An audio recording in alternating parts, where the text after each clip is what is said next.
Hi everyone, this is a tutorial to show you how to work German short row shaping.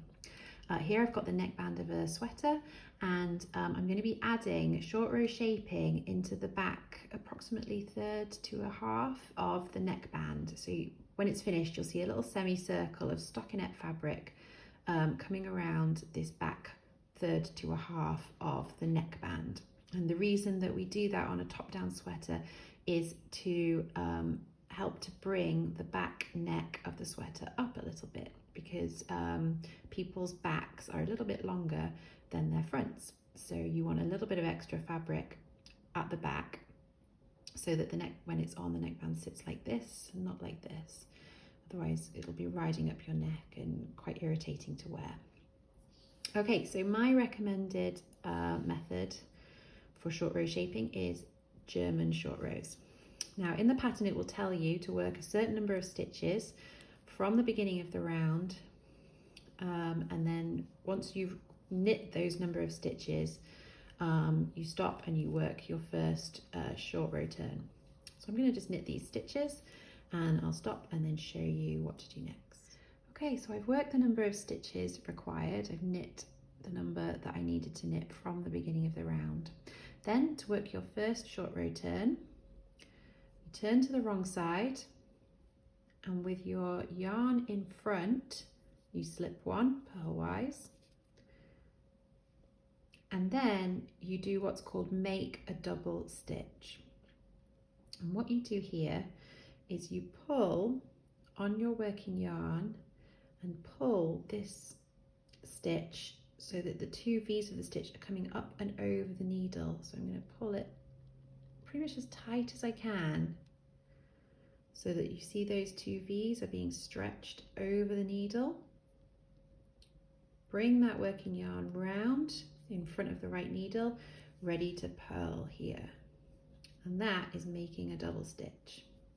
That's your first short row turn. So then I'm going to purl all the way back to the beginning of the round.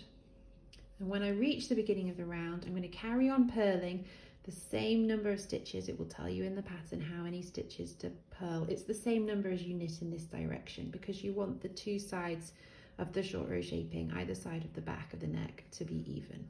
So you're going to purl to the beginning of the round, marker, slip the marker, carry on purling the required number of stitches until you reach where you need to put your next turn. Okay, so I've purled the required number of stitches. Now I'm going to turn back to the right side again. Now you're going to do pretty much the same thing again in terms of creating another short row turn. So with the yarn in front, like it was last time, you slip one purlwise, and again what you're going to be doing is pulling on this yarn to pull the two strands of that stitch up and over the needle. And you really do pull as hard as you can without actually breaking the yarn, of course, to create that those two legs of the stitch over the needle. That's called the double stitch. Once you've pulled it as tight as you can, you then knit into the next stitch.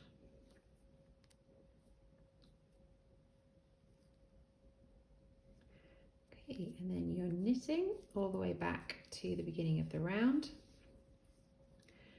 and then continuing to knit until you reach the first short row turn, the double stitch, and you can just about see it there. Okay, so I've knit from that short row turn, I've knit all the way to the beginning of the round, I've slipped the marker, I've carried on knitting until I'm nearly back at the first short row turn. Hopefully you can see already there's a little tiny semicircle of fabric starting to appear at the back of the neck. That's what your short row shaping is designed to achieve. Okay, so I'm knitting until I reach the double stitch. There you can see the double stitch. It looks a bit different. It's got two legs of the stitch over the needle instead of just one.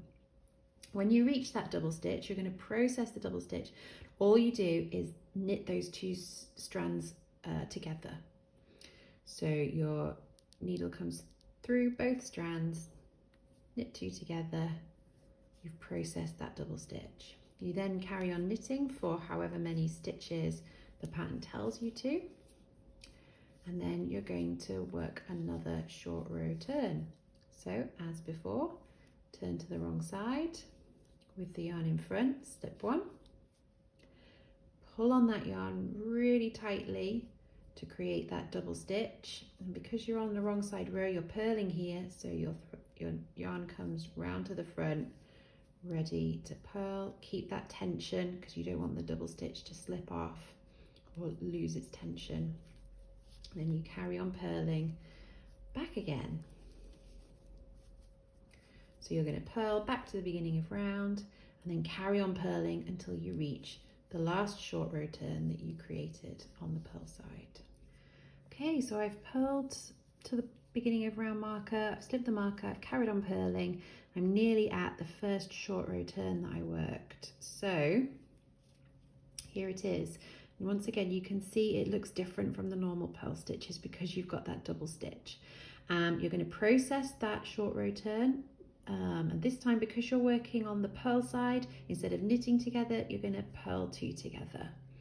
So you purl two together, and you process that double stitch, and then you carry on working the number of stitches that the pattern tells you to, and then you're going to work another short row turn. So you turn your work back to the right side. The working yarn comes in front so that you can slip one with the yarn in front. As before, you pull on your working yarn as tightly as you can, create that double stitch on the needle. Keep that tension in place while you knit the first stitch. You want to keep that double stitch, not let it slip off the needle. And then you carry on knitting back to the beginning of the round.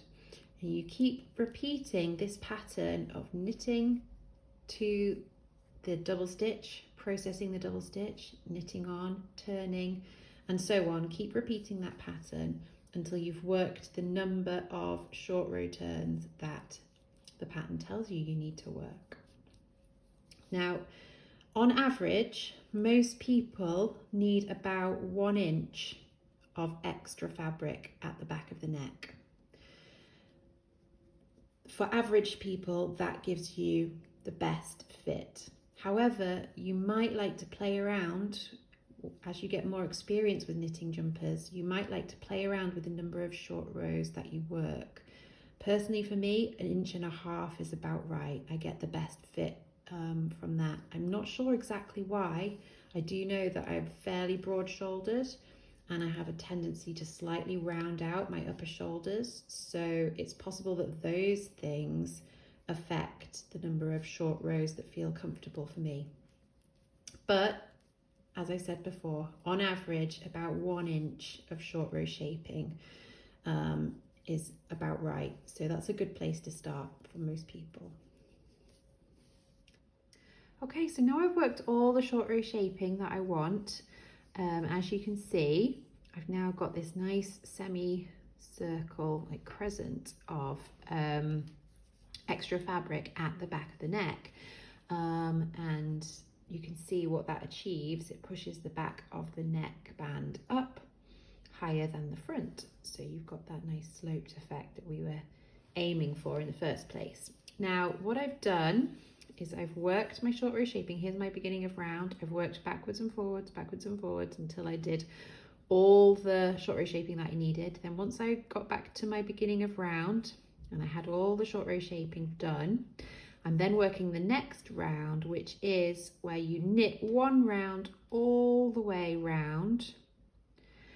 And when you come to those final short row turns, you just process the final turn. So where I reached the one short row turn, a double stitch here, and I've processed that one and I've knit round to come to the last short row turn on this side.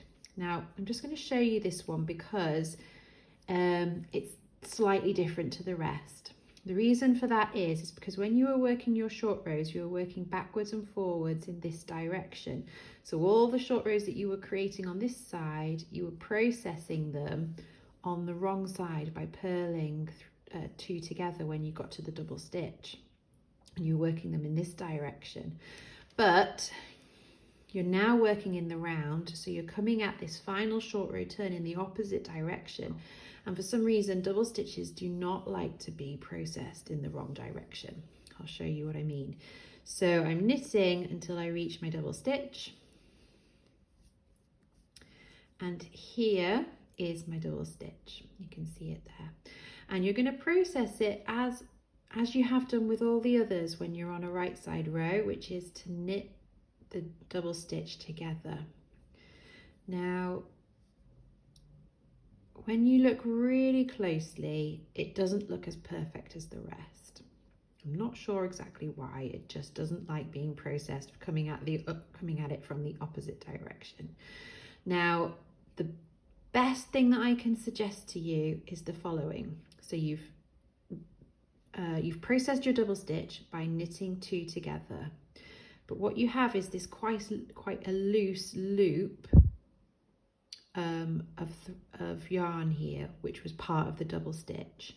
Now what I like to do, just to tighten all of that up a little bit more, is you get the loose bit of yarn with your left needle from front to back. You just pick it up and then you work another knit two together with the stitch after the double stitch, and that does help to just tighten it up a little bit and hides that looseness quite nicely. It's still not, you know, perfectly normal looking knit stitch, but it's a pretty good approximation. So I'll just show you that again if I just undo it. Okay, there's my double stitch. So I reach my double stitch. As with any other double stitch on a knit side, I knit two together. But then I identify that loose bit of yarn that's kind of just hanging around there, pick it up with my left needle from front to back, work another knit two together, which helps to just pick up some of that slack and tighten it on the double stitch, hide that kind of slight imperfection. And you only do that when you're coming at that very last double stitch. Okay, and that's it. You're just knitting to beginning of round, and then you're ready to carry on with your sweater.